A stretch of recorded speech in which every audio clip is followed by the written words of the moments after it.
Hello and welcome everybody.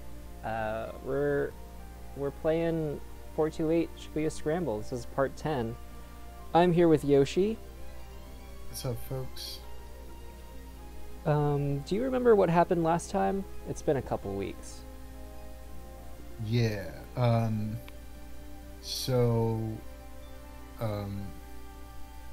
Osawa learned that, I think that's his name.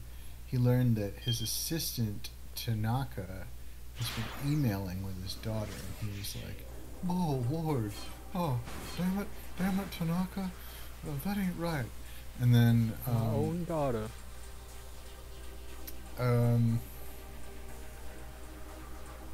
Shoot, what else happened?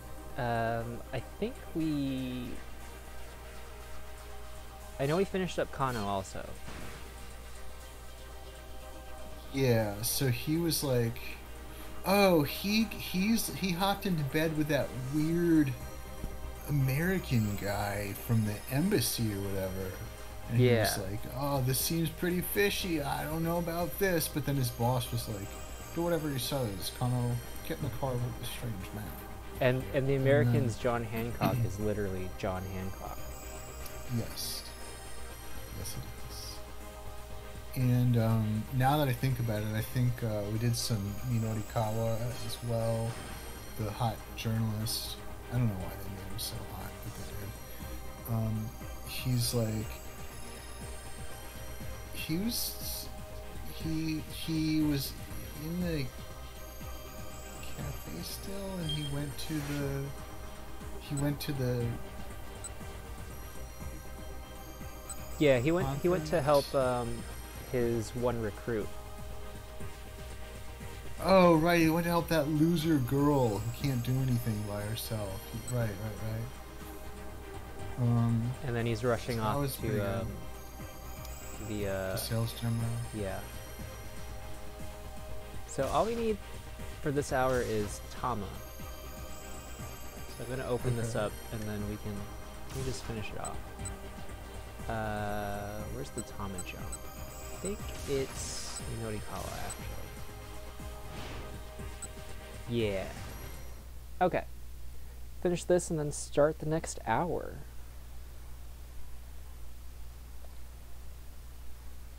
There we go. Person in a cat costume. Gotta get my voice ready.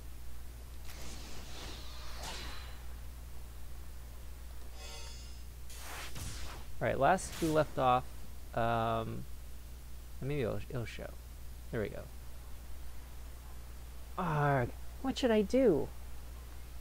Where could the truck that took the burning hammer possibly have gone? Oh yeah, they're looking for burning hammer. I'm standing there racking my brain when I hear a voice call out from behind me. Who is this? I think this is me. This... Okay. Yeah. I wasn't saying the from the quote. I was just saying my own. Yeah, I know. As I asked who this is. Okay, yeah, I got it. Excuse me. Are you, happy with your life right now? I turned to see a woman holding a notebook. Huh? I mean, just... Sorry. Do you mind if I ask you a couple questions? Haha. I do not have time for this right now. I'm more than a little busy. Oh, no. Oh, wait.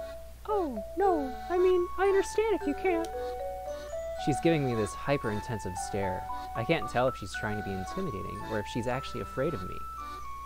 Something about her is definitely off. Way too jittery and suspicious for my liking. Whatever she wants, I'd rather not get involved. I'm actually pretty busy, I say. Oh, but, I mean, just real quick. It'd be a huge help, please. But... Please? I really... Please? She bows so many times, she looks like one of those drinking birds. I love those things. Yeah, they run on liquid. I was gonna say water, but I guess it's not necessarily water. Alright, we got a choice.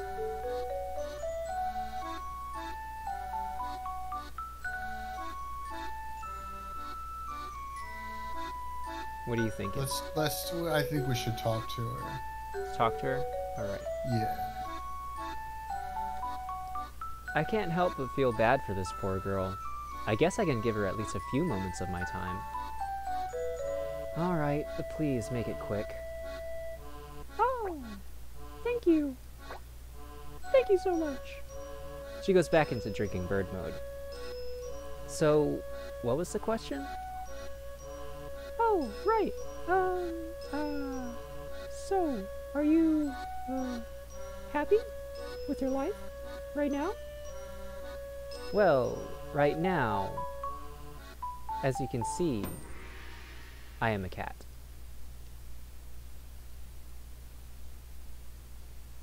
Oh, a cat. Yes, I see. A cat. So, yeah. I'll put down cat. She just writes the word cat in her notepad. Right. Thank you. Huh? Are you finished already? Yes. Yes, we can finish right there. She hangs her head a little and looks away. Well, that sure was quick. I'm not sure I get what it was all about. Did I really give her enough to be useful? I doubt it. But hey, at least it was over fast. I head off in search of the burning hammer once more.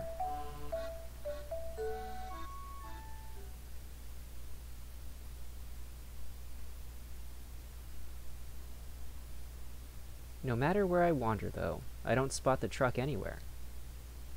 Now there's only 15 minutes before the demo's supposed to start. I'd better make my way back to the venue. Maybe Chidi had better luck in her search.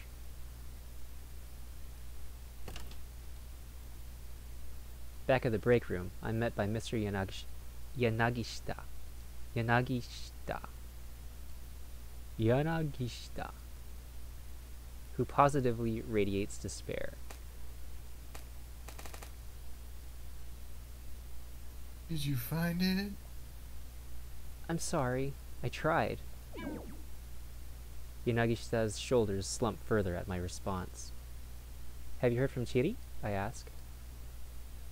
No, nothing yet. I guess she's our last hope. All of a sudden, Mr. Yanagishita holds up a pendant. Situation's rough. I'd like you to wear this. It's a miracle stone like the one I saw back in the storeroom earlier. This ought to kick up your luck a notch. Now I see that Yanagishita is wearing another miracle stone around his own neck. Using one bit of sham merchandise to help find another. Nice. This is the pinnacle of pitiful. That's what this is. Hurry up, put it on. Before the luck runs out. Mr. Yanagishita's eyes are all bloodshot. Something tells me that refusing his request wouldn't be wise right now. After a moment's hesitation, I take hold of the pendant.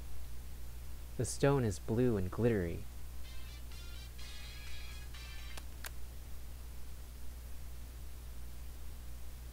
Is that Chidi? Mr. Yanagishita squeaks. He whips out his phone. Ah, no, sorry. He mutters after listening for a moment. I think you had the wrong number. Guess it isn't Chidi after all. Okay.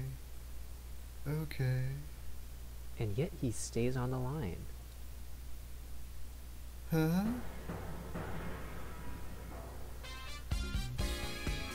Really? His tone suddenly does a complete 180.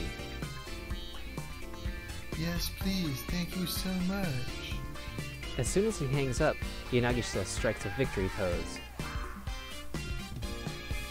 It's a miracle. Hurting Hammer is back, baby.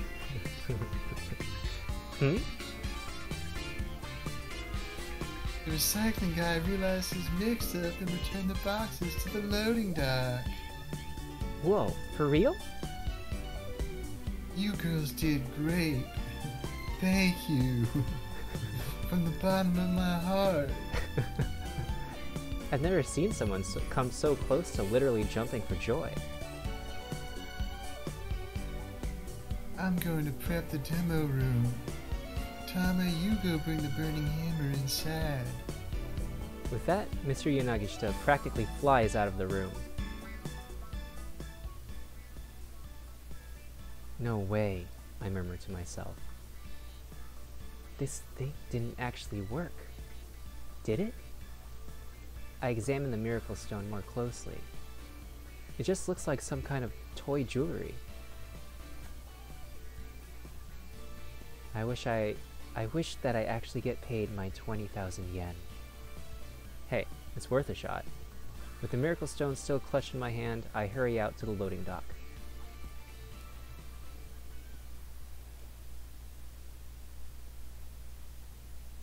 I brace myself before actually stepping out the door.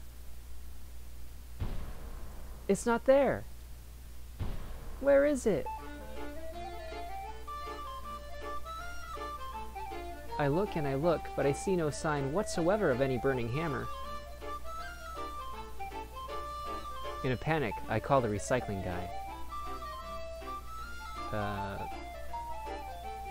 Do you want to be the recycling guy, or should I? Sure. Let's see. Well, I definitely returned it to the loading dock. I can assure you of that. If you're telling me it's not there now, unfortunately, that isn't my responsibility. He hangs up. Didn't even sound like he cared. Nailed I look the around. voice. I look around a little more, but to no avail. Yeah, it's definitely not here. Did someone else take it, maybe? As I hang my head in dismay, a middle-aged man in a sanitation uniform passes by, hauling a big garbage bag. He flashes me a curious look.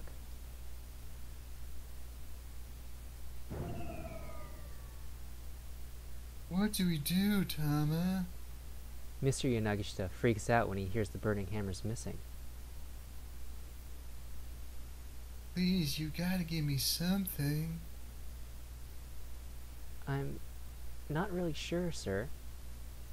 Now my boss is an even bigger wreck than he was before. This job is toast. Any money I was going to get paid is going up in smoke. Just like all my hopes and dreams at this point. I guess maybe we could try selling the Anagachis? Or something? It's not much of a suggestion, but it's all I've got. Mr. Yanagishita looks at me intently. Wait, what did you just say? Huh? What did you just say? Or something? No, before that. I guess maybe we could try selling the Anagachis? I can almost see the wheels turning in his head as a smile slowly creeps back onto his face. That's it. That's it. That's it. I'm certain I see an actual gleam in his eyes. Right then. I guess that's our only real option. No, wait, this is a sign. That burning hammer didn't just vanish by coincidence. Oh no. He jolts to his feet, his eyes still positively aglow. Alright, see you later, Anagachis. We're about to knock you right out of the park. Look at that happy little sperm. I probably don't need to tell you how the event goes down. We don't manage to sell even a single Anagachi. Turns out, hey, people are really creeped out by eels, and our customers have no problem letting us know that, very impolitely I might add, as they storm away in a huff.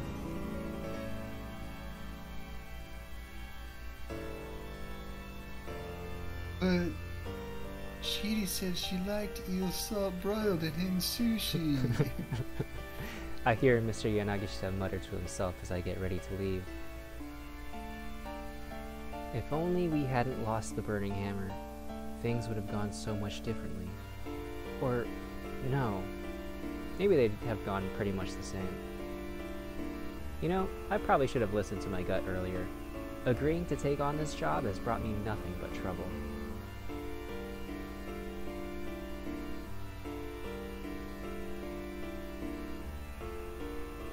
Bad end.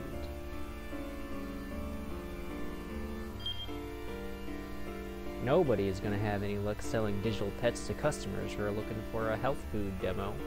But why did the burning hammer disappear anyway? Well, that sanitation worker Tomasaw had found another pile of trash to dispose of. Sometime close to 12:40, someone winds up breaking the bottles, turning them into useless garbage.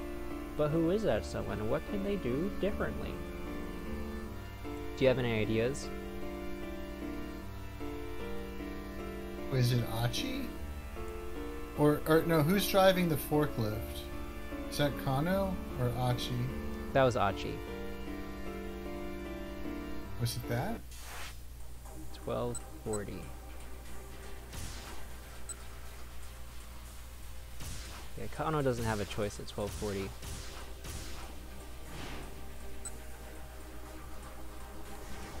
Dun, dun, dun, dun, dun, dun, dun, dun.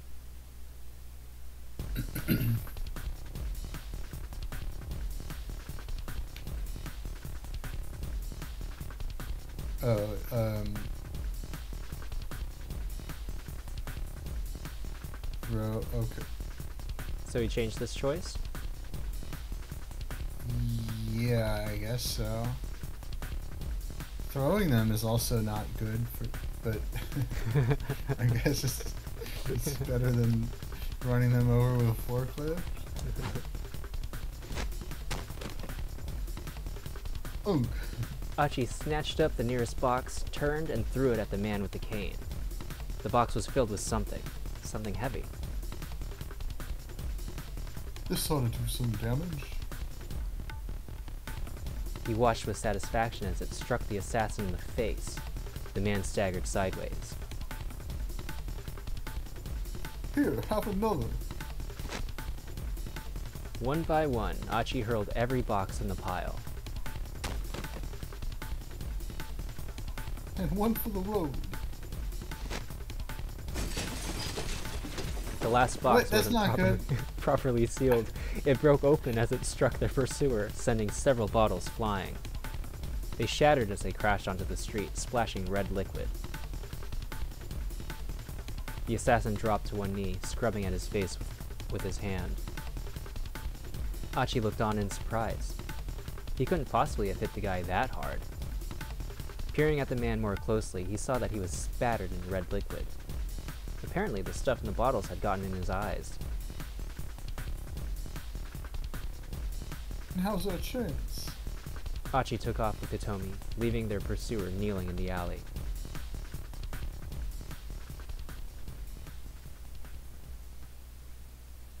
Alright, so I think that's changed. Let's see, I can fast forward. Yeah. Yeah, Tama's thing has changed. Okay. Maybe some of the bottles are okay.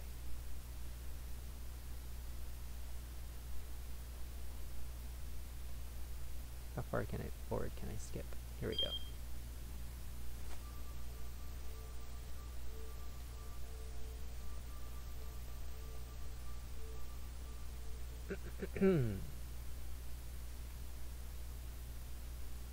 I braced myself before actually stepping out the door. It's there! It's really there! The cardboard boxes are scattered all around outside. Wait, scattered all around? What happened to them? I suddenly have a very bad feeling about this. Apprehension gnaws at me as I open up one of the boxes. No! I shriek, and my vision dims. The box is full of bottles of burning hammer, all of them smashed to pieces.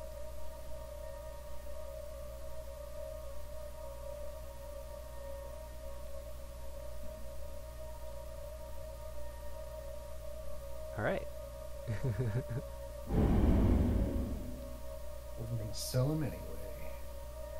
Maybe the other boxes are not. Maybe she just opened the bad one. We're gonna scoop up like the remains and sell those. The corpses of bodies.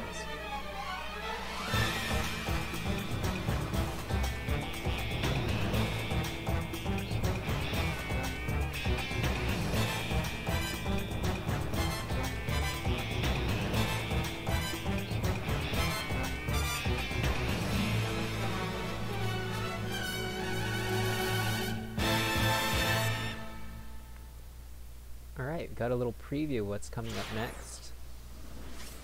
Looks pretty exciting. Okay, so everyone should be opened up.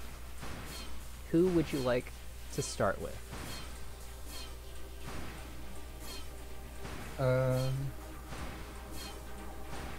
Let's keep going with Tama. I want to find out what happened to the burning hammer. Okay. I mean, we kind of know, but yeah, let's do it.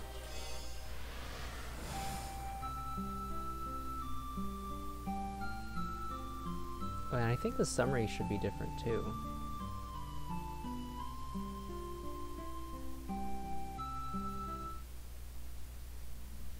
Yeah. Yeah, we know this. Tama goes out to the loading dock and finds all the pieces. The bottles have been smashed. Bottles of burning hammer litter the pavement, shattered into tiny bits of glass. Even if the recycling guy was really careless with the boxes, it shouldn't have caused this much of a mess. It looks like someone came along and actually threw them all over the place.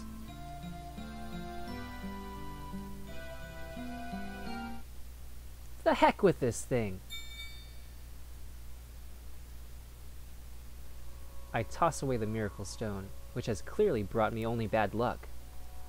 We can't have a product demo without a product, which in turn means I won't be getting paid for this whole fiasco. Okay, we can do this. We can figure something out. I try to give myself a pep talk, but I hear the doubt in my own voice. I try to brainstorm anyway. Finding inspiration is like trying to squeeze blood from a stone. I rack my mind for the best course of action, and at long last, I arrive at a conclusion. Alright, we have a choice.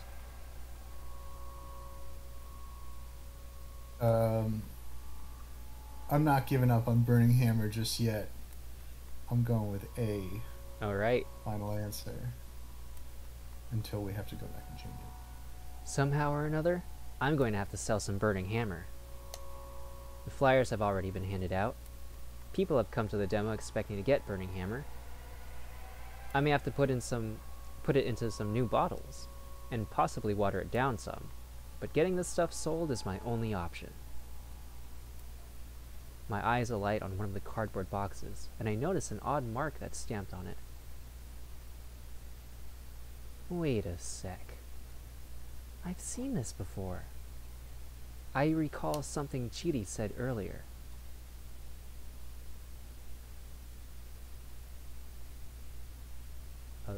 This is you. This is the sort of thing they sell in 100 yen shops or something. Oh.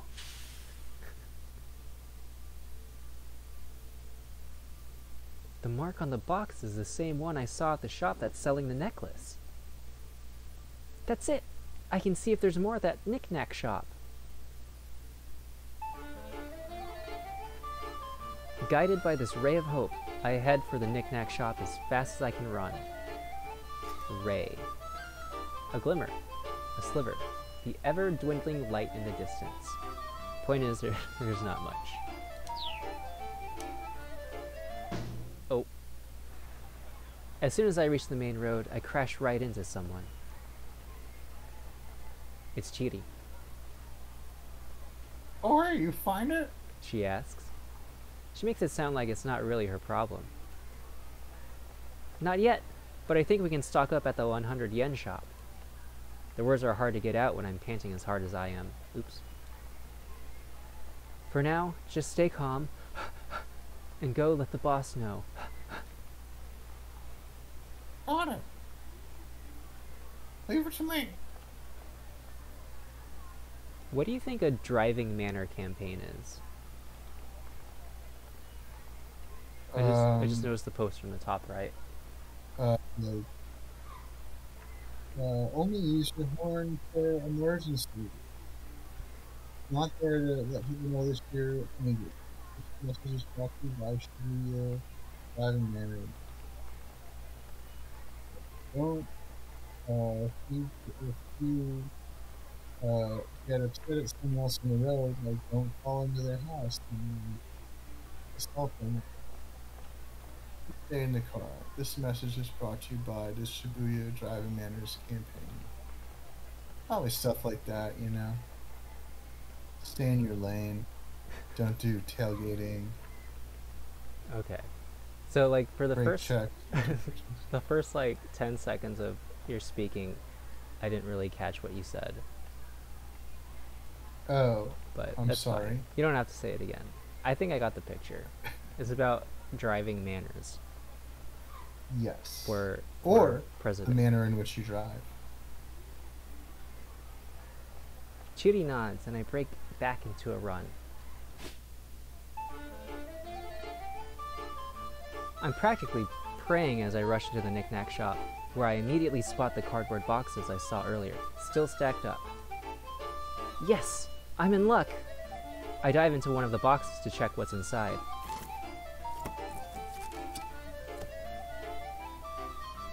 It's packed with tiny bottles. There's no mistaking the noxious red liquid inside. That's burning hammer, all right. There's 50 bottles per box, and there are 4 boxes total. Assuming each bottle is 100 yen, including tax, I can buy the whole lot with the 20,000 I've got in my wallet. Mr. Yanagishita said he was selling the bottles at the demo for 15,000 yen apiece. That way, if we sell all 200 bottles, he'll be able to pay back his debts no problem.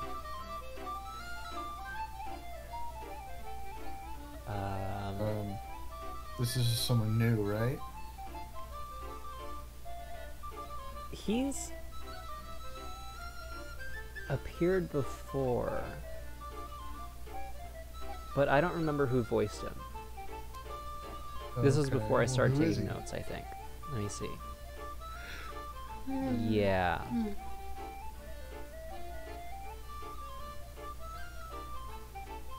So, you can decide. This is the guy that was being interviewed by the journalist, by Minori when he was like biking past. Oh, that like loser guy who... That's the same guy who Achi gave his trash to, right? Yeah. Was that you? I think so. Okay. Alright. Okay. So this guy's kind of a simpleton. So he probably sounds something like, whoa, what's the deal with you? The sales clerk's eyes go wide when he sees my getup. This stuff! I'd like your entire stock! I point at the burning hammer, and the clerk makes an awkward face. I'm afraid that's already been sold. What? You mean like all of it? Nobody in their right mind could possibly want all of this. Yes, all of it, I'm afraid. Well, I'm not gonna roll over that easily. Whether I earn that extra 20,000 or not hinges on whether I can get this stuff. Please, you've got to help me out. I'm afraid it's like out of my hands. Then could you get in touch with the buyer? Tell him I'm willing to Tell him I'm willing to negotiate. I suppose that would be an issue, but Actually, would you mind like waiting for just a moment? She says she'd be by ASAP.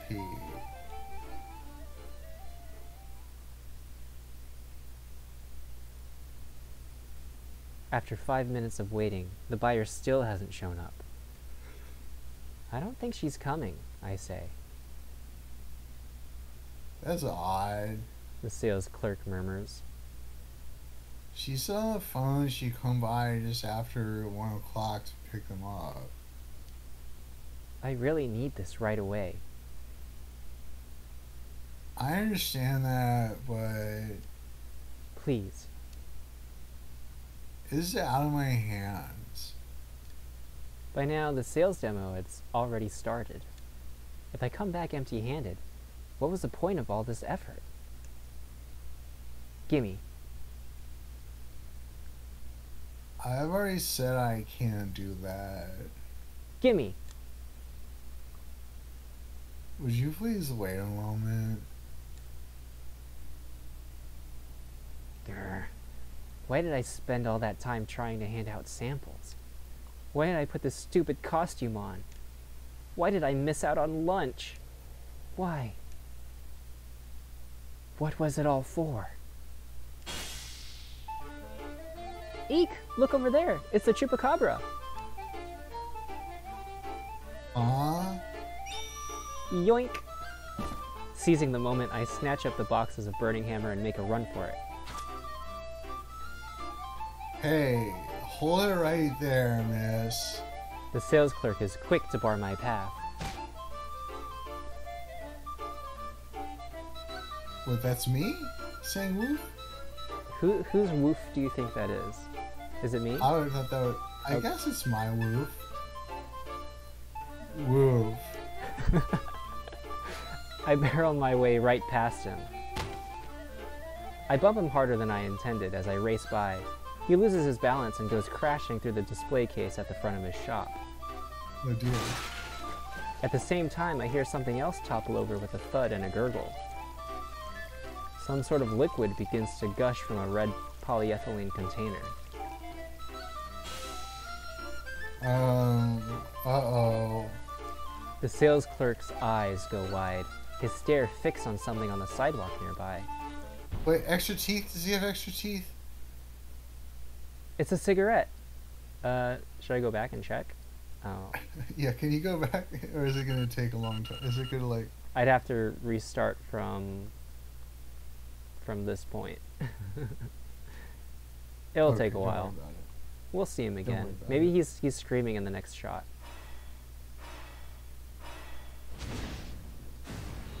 Oh, there we go. Oh.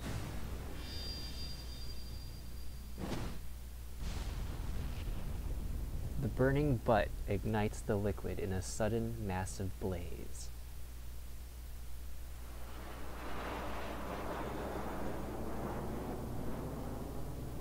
And now, for today's news, shortly after 1 o'clock this afternoon, there was an explosion at a variety store in Udagawacho in Shibuya. I apologize. The cause of which remains unknown. Eyewitnesses report seeing an individual wearing a full-body cat costume fleeing the scene in the aftermath of the explosion. Police consider this individual a person of interest and have not ruled out the possibility that this bombing was a terrorist act. Several hours after the incident, the cat remains at large.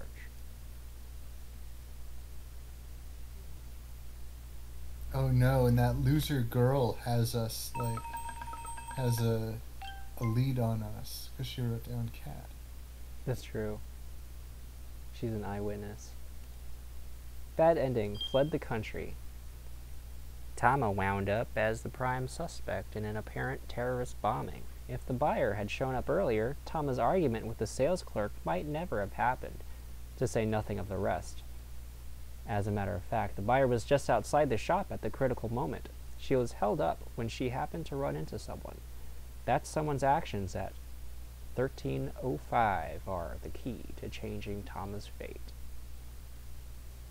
So we know nothing. Alright. We know the buyer is a girl, but she runs into someone. We don't know who she runs into, huh? Yeah. Alright. Probably, I would say, I don't know, maybe Minorikawa. So who do you want to go next? Did you want to do Minorikawa?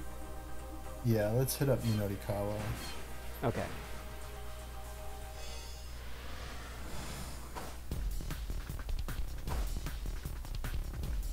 Right, left.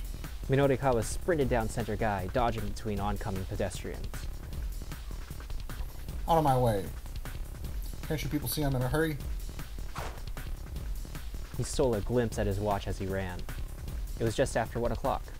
The Burning Hammer sales demo would be getting underway in any moment now. He could probably get an interview even if he showed up late. Still, he wanted to get to the venue ASAP to get a feel for things before they got started. The best time to scope out an event was before it started and after it ended. This was something he'd learned from Toyama. Everything he knew about journalism, the publisher had taught him. It had been a combative education. Minorikawa learning despite himself as the two men constantly butted heads.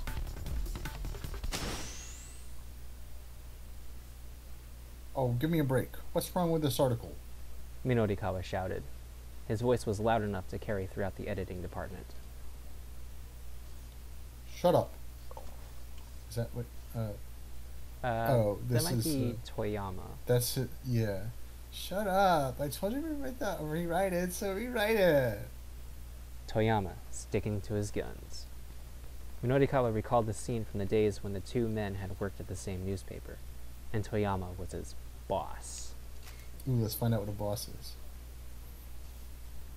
Toyama was the copy editor for local news, known as the Red Pen Gatekeeper. He would go around checking young reporters' copy like mad. Due to his vigorous efforts, a great many articles never made it to the page.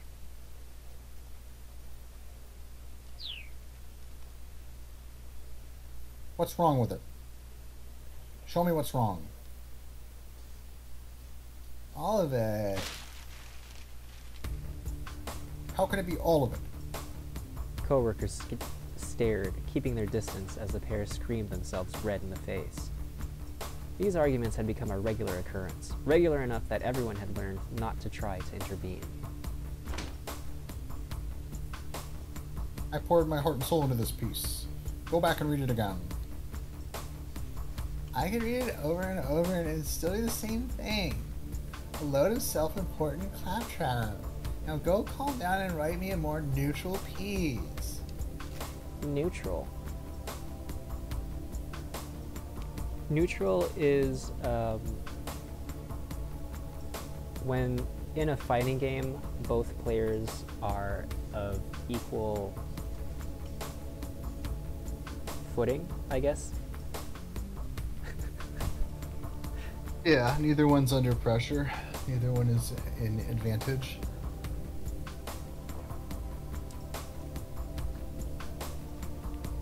It's the same thing here.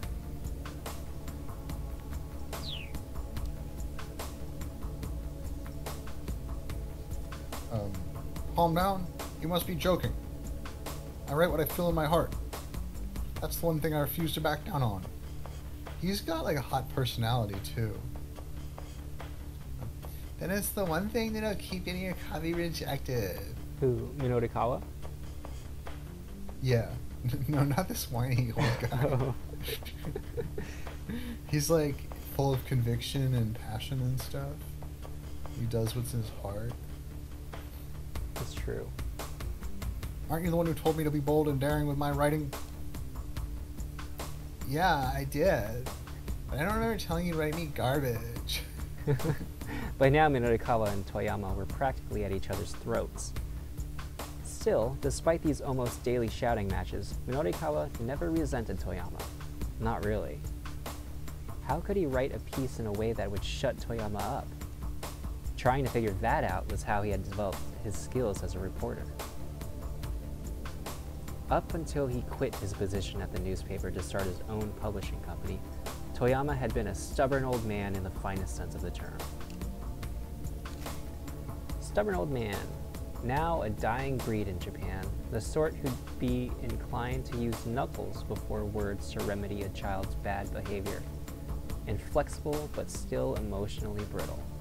Their signature move is to drive a wayward kid out of the house with the exclamation, "You fool! You're no son of mine, I disowned you!" Only to wait a while, go find the son who's crying down by the riverbed and calmly murmur, "Come on, your supper's getting cold."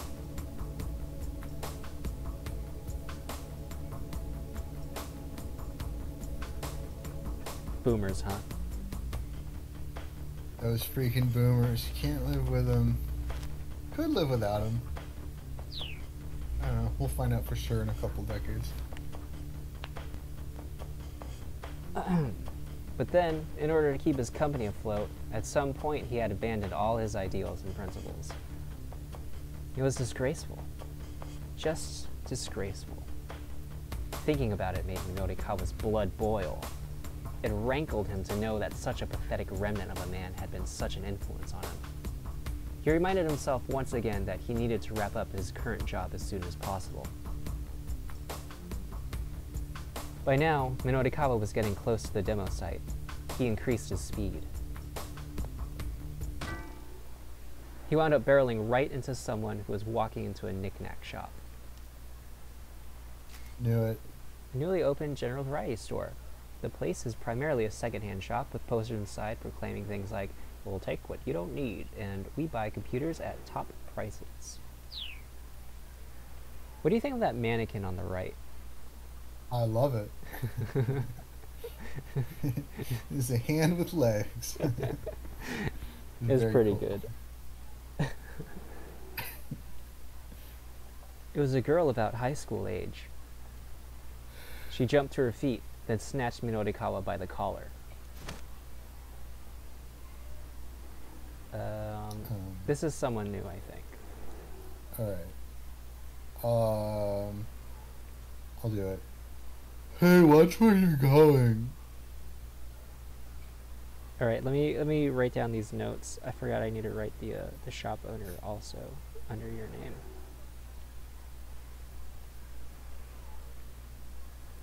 I guess we'll find her name in a little bit. She snapped. Her upper body strength was impressive, to say the least. Oh, nailed it. The chokehold she had on his neck made it almost impossible for him to breathe. He had to do something fast.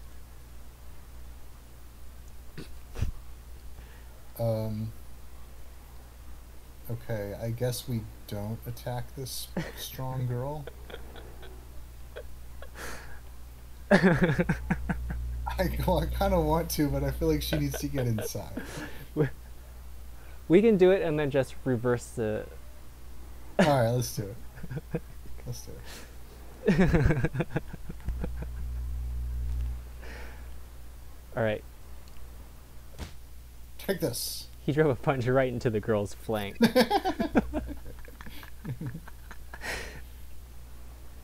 To his amazement, the girl shrugged off the blow as if it were nothing, her grip on his collar tightening further. Just let me know whenever you want to go back and change that decision. Okay. Not yet. Oh, you want to throw down, huh? She sneered. Shifting position suddenly, she snatched Minotikawa by the hair and dragged him out into the road.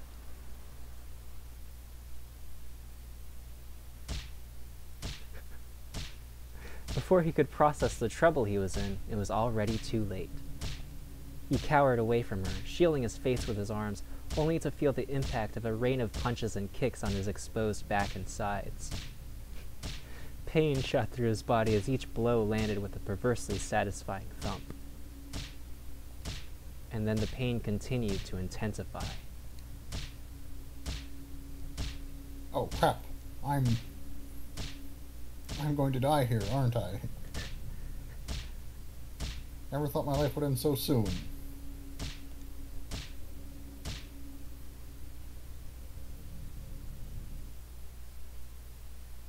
Huh? His assailant paused suddenly. Wait. Don't I know you? She stared down into his face. Hey, you're Mr. Minotikawa. Shocked to hear his own name, Minotikawa peered up at the girl.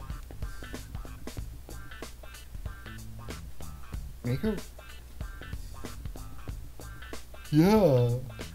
Wow, so you do remember me. Do remember me. So you do. You do. Her tone was bubbly, as if the beating she'd been dishing was all fun and games. Sorry, I didn't realize it was you. She held out a hand to help Minorikawa back to his feet.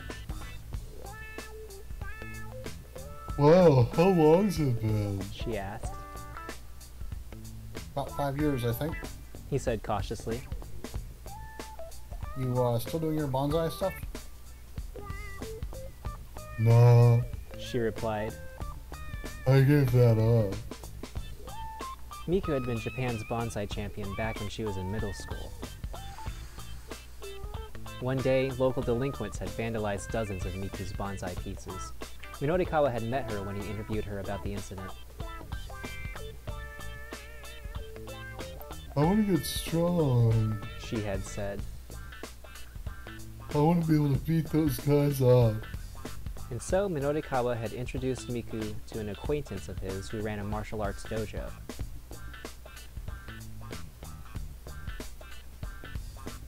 Man, you sure have gotten strong. Minorikawa said.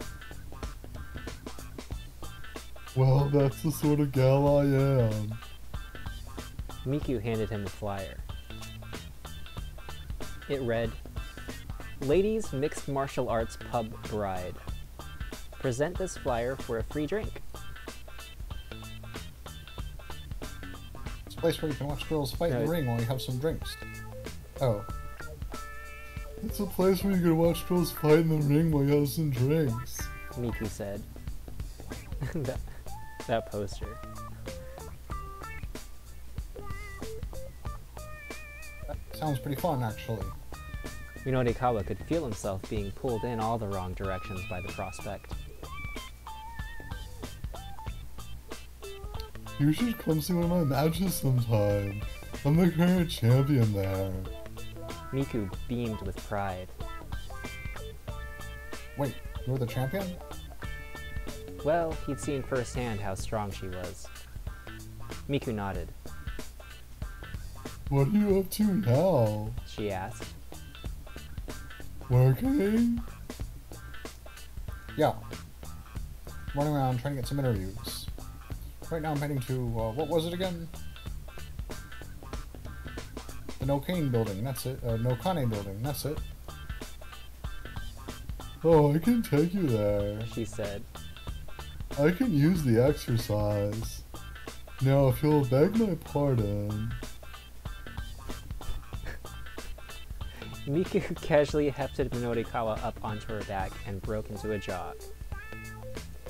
Before long, they arrived at the Nakane building. Minorikawa thanked Miku as she set him down on the sidewalk, and the two parted ways.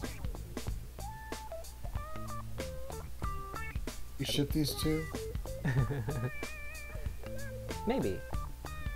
Wait, didn't they say she was of high school age, though? Maybe it's not good to ship these two. I don't know. She's like doing bar fights? Can you do that when you're in high school? I That's think true. she Maybe was she's probably an adult because she's like doing like beating people up in bars. That's So true. maybe she's done with like high school. 16. like fresh out of high school. She's mature for her age. It's okay. It's okay. She's 18 and she's very mature. Alright, you want to keep going or change that decision?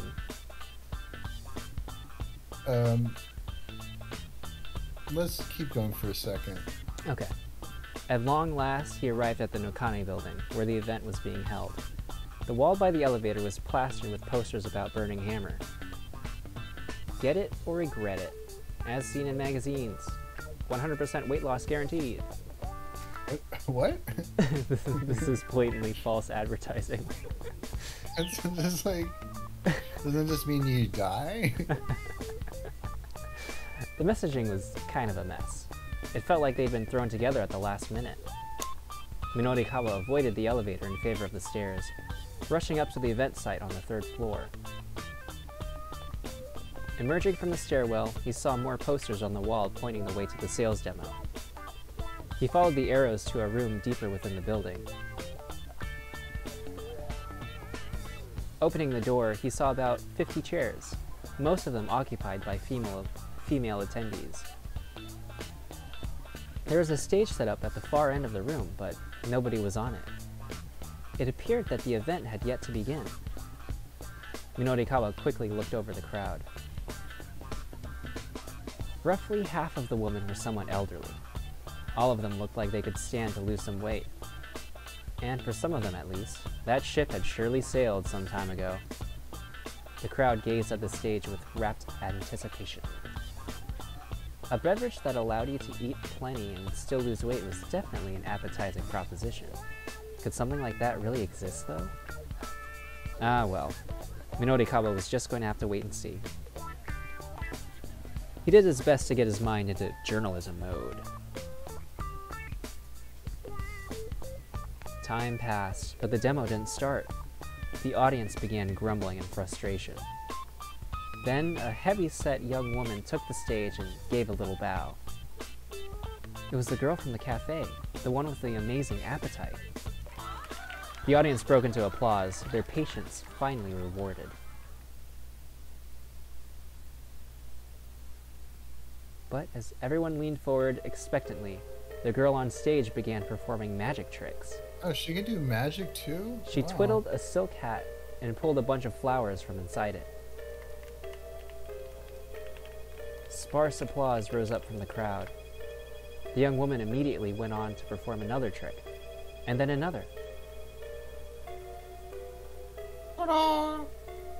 A coin in her hand became 3 coins as she spoke her magic words. She's not very good at this. Minorikawa thought. Though whether she was good or bad wasn't really the issue. He had a tight schedule to keep. This was no time to stand around watching silly sleight of hand antics. Scanning the room, he spotted a man who looked like he was probably in charge. Minorikawa headed over to him. Hey, you the one running this thing? Well, yes. When's the actual sales demo going to start? Soon, very soon, yet. In how many minutes? You know, soon. I asked for a number. Just soon, real soon. This was getting him nowhere.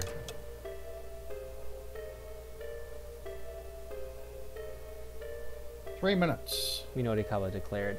He held up 3 fingers to emphasize his point. This thing doesn't start in 3 minutes. If it doesn't start, then what? Ooh, we have a choice. Will we be heartbroken, start a ruckus, or go home? Kiss, ruckus, ruckus.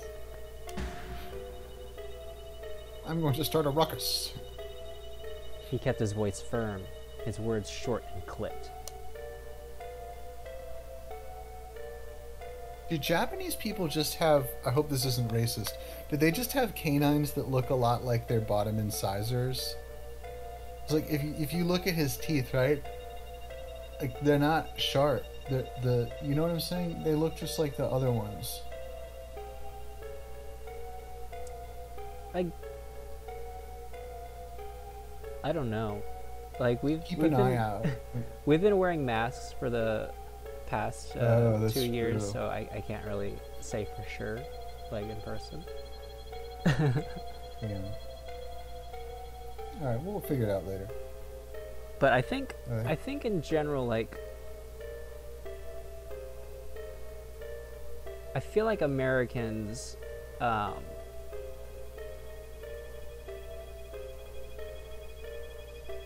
don't they do stuff with their teeth like a lot?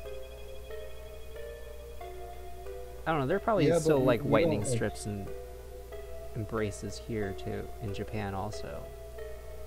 Yeah, I'm just talking about the shape of the teeth, though. I'm just thinking that that's what, like, that one guy, he looked like he had a bunch of extra teeth, but maybe it's just that, like, it looked like he had extra bottom incisors because the teeth that are next to the incisors are like not sharp, like maybe Americans have sharper canines or something. It could be that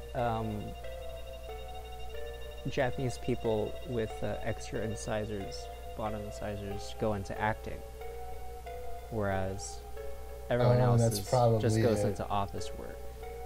Yeah, because it makes you more articulate and charismatic. All right, this is you. Hey now, no need for that, sir. Just settle down.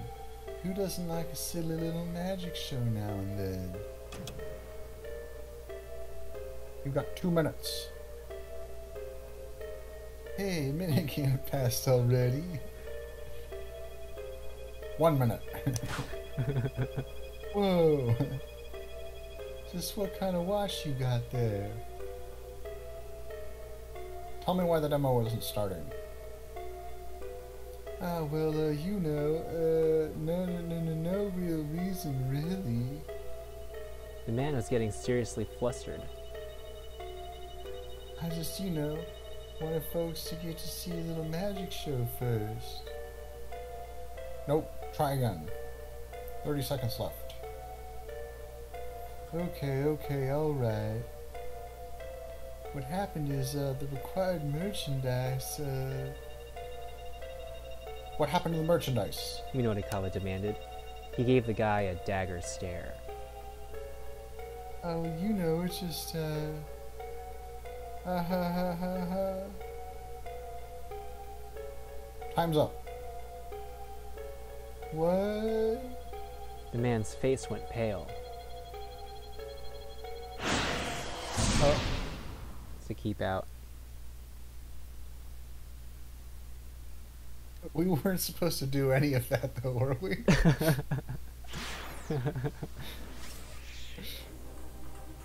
Alright, did you want to change his decision? Or do another... We should probably fix it first. Okay. They really lead you down a wild goose chase there. I like that. But I feel like most people wouldn't have hit the girl, though. No, people probably would have hit and then, gone back. Okay, we're gonna apologize. Alright. Sorry. He bowed his head in apology. He was in too much of a hurry to get caught up in an argument now. But the girl didn't let go. Instead, she tightened her grip. Look. I'm sorry for not looking where I was going. Minotikawa could barely croak out his apology. Oh, fine. I'll let it slide this once, the girl said. She relaxed her hold with a scowl.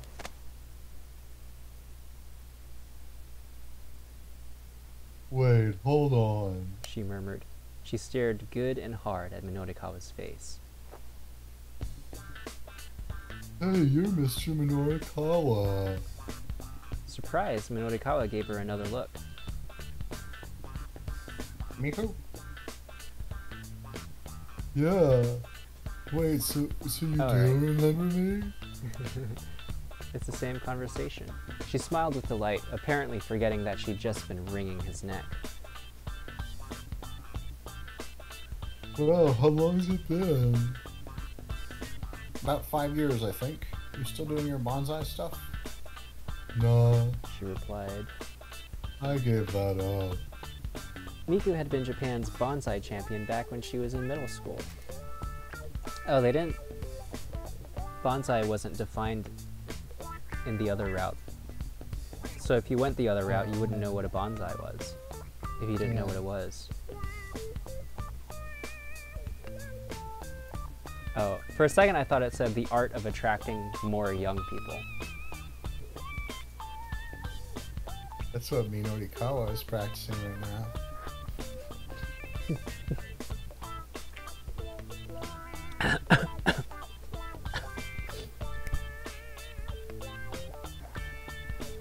We're doing the small trees. I like it. spherical balls of soil covered in moss. Alright, moving on. One day, local delinquents had vandalized dozens of Miku's bonsai pieces. Minotikawa had met her when he interviewed her about the incident. I want to get strong. She had said. Strong enough to beat those guys up.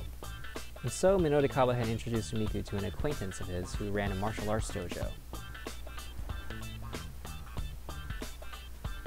Oh, you're sure gotten strong, alright. Minotikawa said. That's the sort of gal I am. Miku handed him a flyer. It read, Ladies Mixed Martial Arts Pub Bride. Bride wasn't,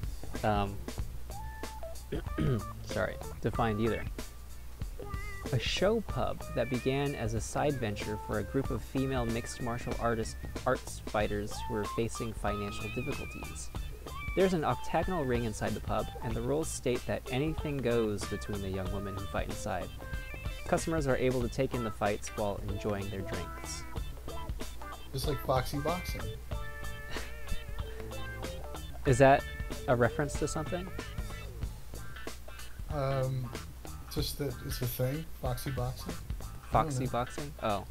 Foxy Boxing. It's like good-looking girls, you know, fighting each other. I thought like Foxy Boxy came from like a show or something you watched, like it was a reference. Nah, it's just an institution. Present this flyer for a free drink.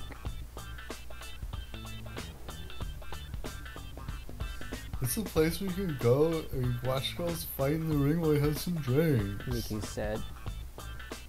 That sounds pretty fun, actually. Minotikawa could feel himself being pulled in all the wrong directions by the prospect. Okay. You should come see one of my matches sometime. I'm the reigning champion. Miku beamed with pride.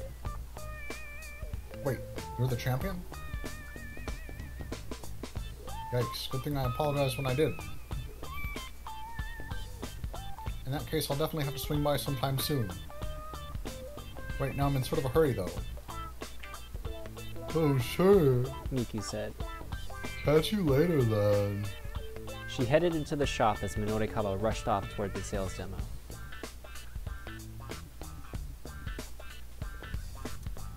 At long last, he arrived at the Nokane building where the event was being held. Okay.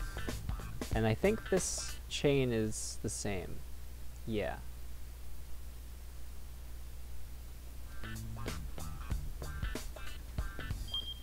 Okay. So it's been about an hour. Do you want to keep going, or are you done for today? We opened up Tama again.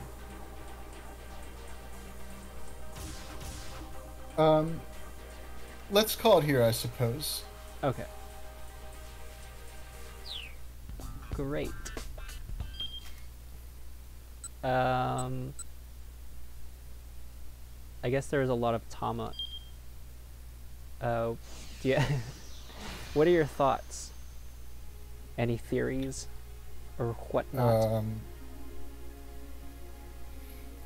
I think that I have no idea what's going on, man. I don't know if there's supposed to be something I'm picking up on that I'm not or whatever, but as I think I've noted before, I'm the guy who like never like sees the twist coming in the movie or whatever. You just write it out. I just write it out. I'm like the perfect level of like stupid for like things with twists and mysteries and that are mind bending or whatever, because I just never see any of it coming. Like I watched like Memento and I was like, whoa, this story's being told out of order? No way. Or like I watched Inception and I was like, what? It was a dream? They were in a dream? No way. Did you watch like Batman and be like, what? It was Bruce Wayne this whole time? No way. Yeah, basically. Wow.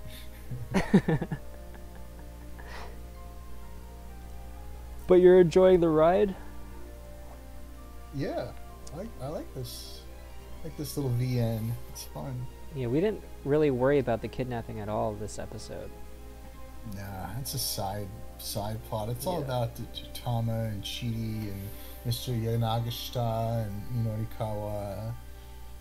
My favorite character, though, is the little monkey guy with all the bananas. Oh yeah, okay. The guy, the detective that's hanging out with Osawa. Yeah. Maybe That that's the guy's kind the of best. questions I should ask you. Like, who's your favorite character instead of... But have you figured anything out yet, you dumb idiot? No, it's not. I don't think... That's not what I'm going.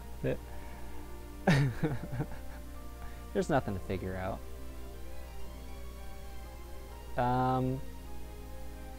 Yeah. Cool. So, for the viewers, we have caught up to our recordings again. Oh yeah. Doesn't mean we're going to go on hiatus. It's just going to be if we miss out recording a week, we will just skip that week. There won't be really any warning. It's just going to happen. Yeah, we'll do our best. We'll do our best to keep churning out that content. Because I know you guys, you folks at home are counting on it. Yeah. Count on this to get you through your Wednesday or whatever. Yeah. It's got to get you over the hump. Perfect Wednesday content. Midweek gobble. Yeah, a little midweek scramble for the boys. And the girls. And everyone else. Well, I guess we should sign off. Did you have any sign off? I tried reverse searing a steak today for the first time because everyone on the web's like, oh my god, you have to reverse sear your steaks. Like, who even are you if you don't reverse sear your steaks and stuff? So I tried it. I took a rib eye and put it in the oven for 20 minutes at 225 and then seared it for about 45 seconds on each side in a hot pan. After that, in butter and with thyme. And it was really good. So the hype is real. Start reverse searing if you're not already. I'm not sure what it's like. Is reverse searing like you just flip the steak over and It just sear the it's reverse a side? weird name. It just means that you warm it up in low heat in the oven for most of the cooking, and then you sear it very quickly at high temperature on the outside afterwards. So the searing comes at the end instead of at the beginning. Yes. But in truth, I had just never put my steaks in the oven at all before. I would just cook them only in a pan or on the grill. But it's really nice. What's nice about it is that you get the whole steak to whatever doneness. You know, I go for rare to medium rare. And then you just sear the outside. So like the whole steak is like medium rare. It's not like some of it's well done and some of it's super rare or whatever. I see. You avoid what's called the doneness gradient. Yeah, that makes sense. That's a good sign off.